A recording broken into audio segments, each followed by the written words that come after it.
नमस्कार दोस्तों, आपके अपने चैनल उत्कर्ष हिंदी में आपका बहुत बहुत स्वागत है। दोस्तों, इस वीडियो के फर्स्ट पार्ट में हमने ओम प्रकाश वाल्मीकि की महत्वपूर्ण कहानी सलाम से संबंधित 1 से लेकर 25 महत्वपूर्ण वैकल्पिक प्रश्न और उनके उत्तर देखे थे और आज के इस वीडियो में हम आगे के 25 प्रश्न और देखेंगे। तो चलिए शुरू करते हैं आज का वीडियो।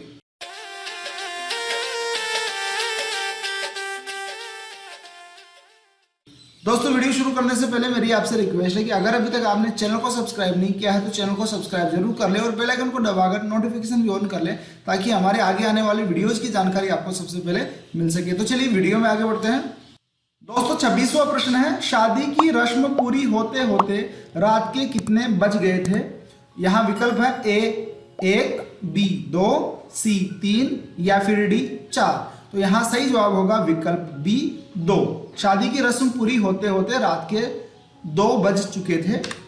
प्रश्न संख्या 27 देखिए, शादी किसकी थी?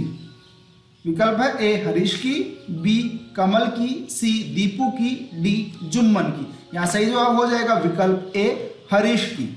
प्रश्न संख्या 28, हरीश के मित्र का क्या नाम था? आपको विकल्प में से बताना है। विकल्प है ए महेश, बी कमल, सी दीपू, डी जुम्मन। और यहां सही जवाब होगा विकल्प बी कमल। प्रश्न संख्या 29, कमल किस जाति से संबंध रखता था? विकल्प है ए बनिया, बी जाट, सी राजपूत या फिर डी ब्राह्मण।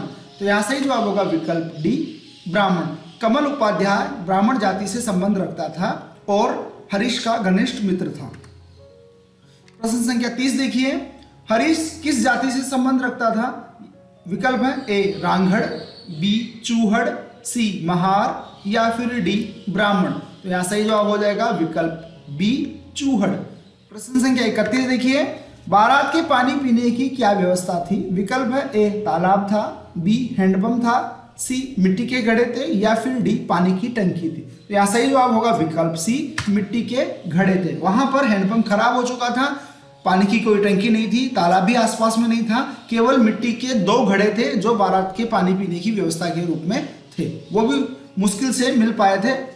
प्रश्न संख्या 32, थोड़ी देर कमर सीधी कर लो सलाम कहानी में यह किसका कथन है?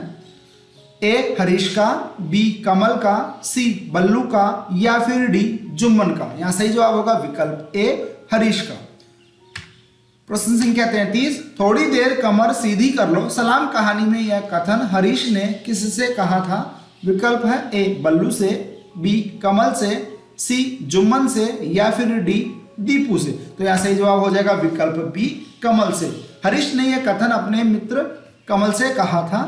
प्रश्न संख्या 34, बारात के ठहरने की व्यवस्था कहाँ की गई थी? विकल्प है ए धर्मशाला में, बी अस्पताल में, सी स्कूल में या फिर डी विश्राम घर में। तो यहाँ सही जवाब होगा विकल्प सी स्कूल में। प्रश्न संख्या 35 देखिए, स्कूल खोल देने की हामी किसने भर दी थी? विकल्प है ए सरपंच ने, बी हेडमास्टर ने, सी डॉक्टर ने, डी प्रधान ने। यहाँ सही जवाब होगा विकल्प डी प्रधान ने।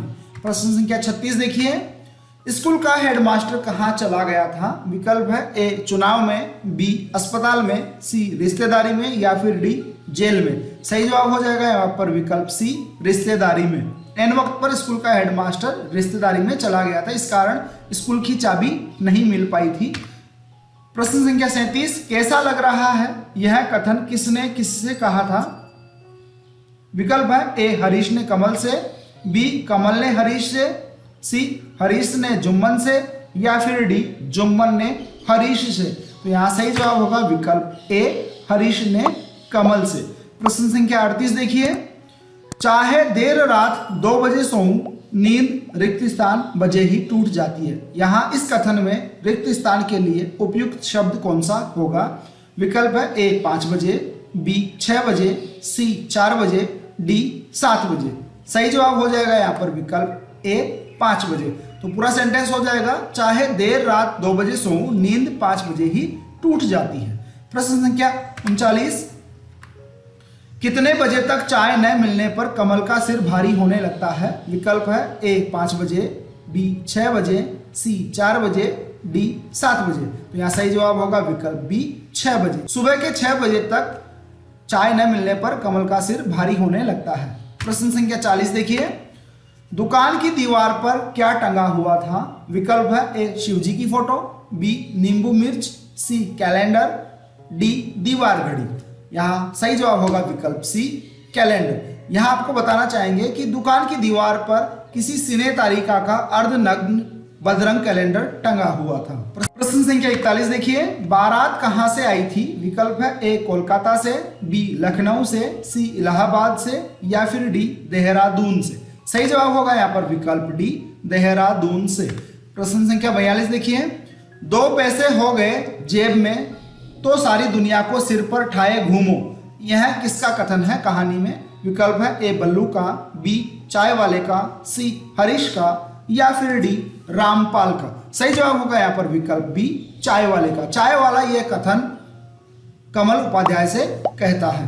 प्रश्न संख्या 43, जुम्मन कौन है? कहानी में जुम्मन कौन है? विकल्प है ए हरीश का पिता, बी कमल का पिता, सी चाय वाला या फिर डी हरीश का ससुर। तो अगर आपने ये कहानी पढ़ी होगी तो इस प्रश्न का सही जवाब आपको पता होगा और यहाँ पर सही जवाब होगा विकल्प डी हरीश का ससुर। प्रश्न संख्या 44 देखिए, मेरी जात से तुझे क्या लेना देना? कहानी में यह कथन किसका है? विकल्प है ए चाय वाले का, बी कमल का, सी हरीश का या फिर डी जुम्मन का। तो यहाँ सही जवाब होगा विकल्प ए चाय वाले का। यह कथन चाय वाला कहता है कमल से, जब कमल उससे उसकी जात के बारे में पूछता है तो चाय वाले ने यह जवाब दिया था। प्रश्न संख्या 45 देखिए, बुद्धू शब्द का प्रयोग कहानी में किसने अपने आप के लिए किया है? विकल्प है ए कमल ने, बी चाय वाले ने, सी जुम्मन ने या फिर डी बल्लू ने। तो यहाँ सही जवाब होगा विकल्प बी चाय वाले ने। चाय वाला अपने आप को बुद्धू कहकर संबोधित करता है। प्रश्न संख्या 46 देखिए, रामपाल कौन था? विकल्प है ए मास्टर, बी बाराती, सी पहलवान, डी चाय वाला। सही जवाब होगा यहाँ पर विकल्प सी पहलवान। प्रश्न संख्या 47 देखिए, गांव भर में किसका दबदबा था? विकल्प है ए जुम्मन का, बी रामपाल का, सी बल्लू का या फिर डी दीपू का। तो यहां सही जवाब होगा विकल्प बी रामपाल का। रामपाल सीकिया पहलवान था बल्लू रांगड़ का। प्रश्न संख्या 48 देखिए, कमल को धक्का देकर छप्पर नुमा दुकान से बाहर किसने कर दिया था? विकल्प है ए बल्लू ने, बी चाय वाले ने, सी रामपाल ने या फिर डी दीपू ने। तो यहाँ सही जवाब हो जाएगा विकल्प सी रामपाल ने। रामपाल बल्लू रांगड़ का सीकिया पहलवान था और उसने कमल को धक्का देकर छप्पर नुमा दुकान से बाहर कर दिया था। प्रश्न संख्या 49 देखिए, पोर पोर गरम दहकते लावे सा जल रहा था, यह कथन निम्न में से किसके लिए आया है? विकल्प है ए हरीश के लिए, बी जुम्मन के लिए, सी बल्लू के लिए या फिर डी कमल के लिए। तो यहाँ सही जवाब होगा विकल्प डी कमल के लिए। जब कमल दुकान से निकलकर बारात की तरफ आ रहा था तब उसके पीछे कुछ लड़के पड़ गए थे और इस कारण उसे दौड़ना पड़ा और जब वह स्कूल में पहुंचता है तो उसका पोर पोर गरम दहकते लावे सा जल रहा था। तो यहाँ कहानी में यह कथन कमल के लिए आया है। प्रश्न संख्या 50 देखिए, कमल की मां द्वारा हरीश का अपमान करने की घटना कितने वर्ष पुरानी थी? विकल्प है ए 10 वर्ष, बी 15 वर्ष, सी 16 वर्ष या फिर डी 14 वर्ष। तो यहाँ सही जवाब होगा विकल्प बी 15 वर्ष। जब जाति के कारण कमल उपाध्याय का अपमान होता है चाय की थड़ी पर, चाय की दुकान पर, तो जब वह लौटता है और लौटकर स्कूल में आता है तो उसे कमल की मां द्वारा हरीश का अपमान करने की घटना याद आती है और वो उन ख्यालों में डूब जाता है और यह घटना 15 साल पुरानी थी। तो दोस्तों आज की इस वीडियो में हम ये 25 प्रश्न ही देखेंगे। अगले वीडियो में हम बाकी के प्रश्न और देखेंगे। उम्मीद है ये वीडियो आपको पसंद आया होगा। अगर ये वीडियो आपको पसंद आया हो तो इस वीडियो को लाइक जरूर करें, अपने साथियों के साथ शेयर करें। वीडियो से रिलेटेड या चैनल से रिलेटेड कोई क्वेश्चन हो तो कमेंट बॉक्स में हमें जरूर बताएं। धन्यवाद दोस्तों। जय हिंद, जय भारत।